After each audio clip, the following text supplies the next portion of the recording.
এবার আমিন জোরে বলবো নাকি আস্তে?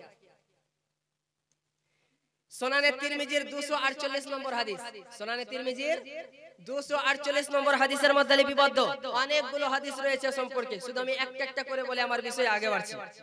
আনা আলকামা ইবনে ওয়াইল, হযরত আলকামা ইবনে ওয়াইল রাদিয়াল্লাহু তাআলা আনহু থেকে বর্ণিত, তিনি তিনার বাবার সূত্রে বর্ণনা করেন, আন্নান নবী সাল্লাল্লাহু আলাইহি ওয়াসাল্লাম, আল্লাহর নবী সাল্লাল্লাহু আলাইহি ওয়াসাল্লাম করা গায়রিল মাগদুবি আলাইহিম ওয়ালাদ-দাল্লিন, আল্লাহর নবী যখন আপনি বলতেন গায়রিল মাগদুবি আলাইহিম ওয়ালাদ-দাল্লিন বলতেন, ফাকালা আমিন, তখন আমিন বলতেন, ওয়া খাফাজা বিহা সাওতাহু, এবং নিজের আওয়াজকে নিচু করতেন, নিজের আওয়াজকে নিচু করতেন।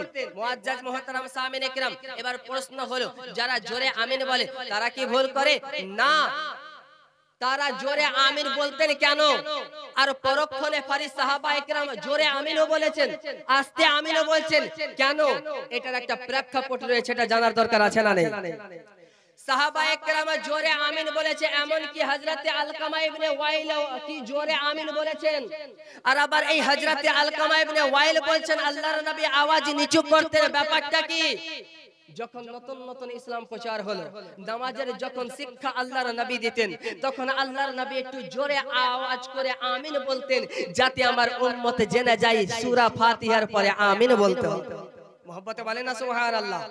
এবার সাহাবায়ে কেরামকে নবী আমার অভ্যাসে পরিণত করার জন্য আমিন বলতেন। যখন সাহাবায়ে কেরাম আমিন বলা শিখে গেলেন, আল্লাহর নবী আওয়াজ নিচু করে দিলেন। এবার বলেন সুন্নাত কোনটা? সুন্নাত সেটা যেটা আমার নবী মুস্তাফা শেষে ছেড়ে দিয়ে গিয়েছেন, আমাদের জন্য রেখে দিয়ে গিয়েছেন, এটাই সুন্নাহ। এই জন্য আমরা আহলে সুন্নাত ওয়াল জামাতে নিজেদেরকে আহলে সুন্নাত ওয়াল জামাত বলি, অর্থাৎ আমার নবীর অনুসরণ করনেওয়ালা।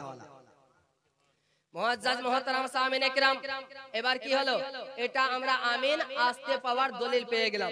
এই দলিল পেয়ে যাওয়ার পরেও কেউ যদি বলে না আমি করবই, আমি করবই, আমি কাউকে মানি না, আমি করবই, তো যখন করবই তো তোমার জন্য আমার কোনো অবজেকশন নেই। কথা বুঝতে পারলেন না? যখন করবই তো তোমার জন্য আমার কিছু করার নেই, তুমি চাইলে যেটা ইচ্ছা সেটা করো, আমার দেখার দরকার নেই। আল্লাহ রাব্বুল আলামিন যখন পৃথিবীর বুকে আমাদেরকে পাঠিয়েছেন, তার সাথে সাথে আল্লাহ রাব্বুল আলামিন আমাদেরকে কোরআন ও হাদিসের জ্ঞান দিয়েছেন। আমরাও যতদিন পর্যন্ত বাঁচব, আল্লাহ রাব্বুল আলামিনের কোরআন এবং সুন্নাতের জ্ঞান মানুষকে দিতেই থাকবে।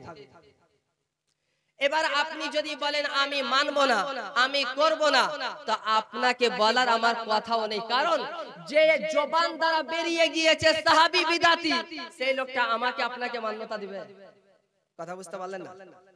যেই লোকটার জবান থেকে বেরিয়ে গিয়েছে কাউলুস সাহাবী লাইসা হুজ্জাতিন, সাহাবাদের কথা ইসলামে গ্রহণযোগ্য নয়, তার মতন মুনাফিক আর কি হতে পারে? কথা বুঝাতে পারলাম না? এতগুলো আলোচনা করছি কিসের জন্য? সাহাবায়ে কেরামের কাছ থেকে দিন পেয়েছি। সাহাবায়ে কেরাম কি মতো নামাজ আদায় করেছেন, সাহাবীর পিছনে সাহাবা বর্ণনা করেছেন, আল্লাহর নবী থেকে, সাহাবী থেকে বর্ণনা করেছে তাবী, তাবী থেকে বর্ণনা করেছে তাবে তাবিঈন, তাবে তাবিঈন থেকে মুহাদ্দিসিনে কেরাম, আর আজকে আমরা পেয়েছি। আর সেই মুনাফিক বলে যে নবী সাল্লাল্লাহু আলাইহি ওয়াসাল্লাম এর সাহাবীদের কথাও গ্রহণযোগ্য না। নাউজুবিল্লাহ বলেন না? যেই নবী আমার বলছেন ওয়া আলাইকুম বিসুন্নতি ওয়া সুন্নাতিল খুলাফায়ে রাশিদিন, তোমরা আমার সুন্নাতকে আঁকড়ে ধরো, আমার খোলাফায়ে রাশিদিনের সুন্নাতকে আঁকড়ে ধরো, আজকে তাকে বিদাতি বলতে লজ্জা করে না? আজকে তাকে বিদাতি বলতে লজ্জা করে না? তবে একটা কথা মনে রাখবেন, কনস কথাই বলে না মিঠা মিঠা হাফ হাফ করওয়া করওয়া থু থু, যখন মিষ্টি লাগলো খেতে খুব ভালো লাগলো, যখন তিক্ত জিনিস থু থু খাওয়ার ইচ্ছা করে। যখন নিজের স্বার্থে যখন চলে আসে, তখন কার কথা মানে? ইংরেজদের দালালি করতে সমস্যা আসে। আচ্ছা বলবো একটা কথা, আমরা সুন্নি আহলে সুন্নাত ওয়াল জামাতের মতাদর্শী হানাফি, নিজেকে তারপরে ও মাসলাকে আলা হযরতের অনুসরণ করে বরেলিও বলি, বলি না?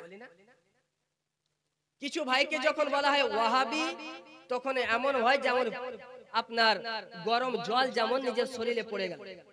ওয়াহাবি কেন বলবি? ওয়াহাবি কেন বলবি? তো আমার কথা হচ্ছে, তোর বাপ দাদা সবাই তো নিজেকে ওয়াহাবি বলে আসলো, তো তোর কেন এত?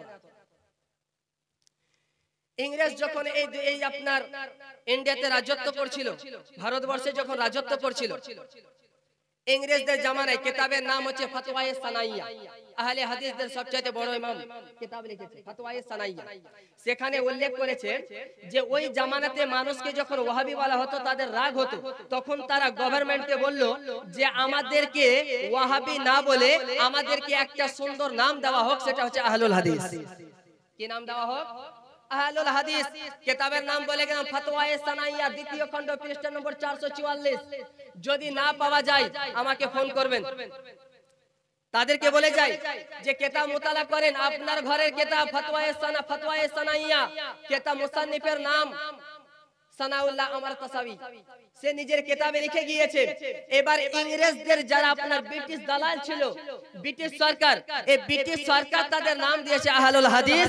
আর আজকে সিনা ট্রেনে বলে যে আহলুল হাদিসই হচ্ছে জান্নাতি দল। জোরে বলো না নাউজুবিল্লাহ।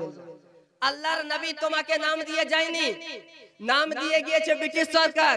আর আজকে তুমি নাম দিয়ে চালাও যে আমাদেরকে আমাদের নবী মুস্তাফা আহলুল হাদিস বলে গিয়েছে। আরে কিতাবে যেটা আহলুল হাদিস পাওয়া যায় সেটা তোমার বাপ দাদা যখন আহলুল হাদিসে নিজের নামের আগে দেয়নি, তার আগে থেকে আছে। তারা কারা? তারা হচ্ছে ইমামে বুখারী, ইমামে মুসলিম, ইমামে নাসাই, মুহাদ্দিসের একজন জামাতকে বলা হয় আহলুল হাদিস। তোমার মতো কাঠ মিস্ত্রি, তোমার মতো এই কি আপনার রিকশা চালক, বিড়ির মার্চেন্ট, এদেরকে আহলুল হাদিস বলা হয় না। বকরি চড়িয়ে, ছাগল চড়িয়ে, রাখালি করে নিজেকে নাম দেয় আহলুল হাদিস। আমি হাদিসের অনেক পণ্ডিত, যতগুলো আছে সব বিদআতি। নাউজুবিল্লাহ বলেন।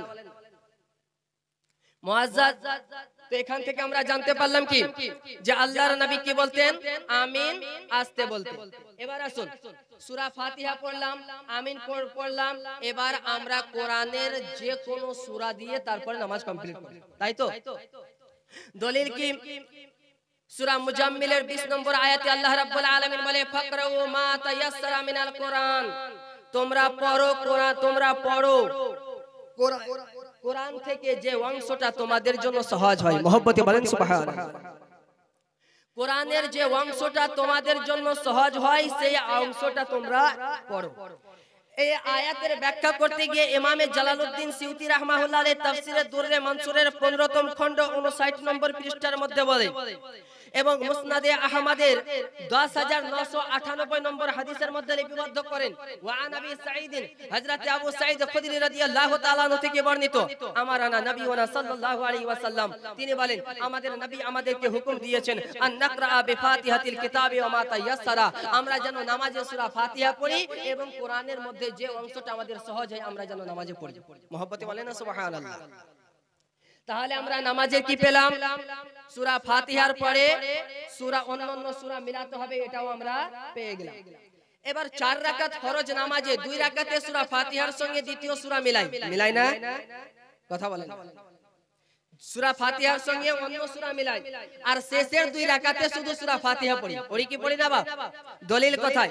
এবার সূরা ফাতিহার সঙ্গে যে অন্যান্য সূরা মিলাই, এর দলিল সহিহ মুসলিমের 451 নম্বর হাদিস, আন আবি কাতাদা قال كان رسول الله صلى الله عليه وسلم يصلي بنا فيقرأ في الظهر والعصر في الركعتين الاولين بفاتحة الكتاب وسورتين। محبته বলেন সুবহানাল্লাহ।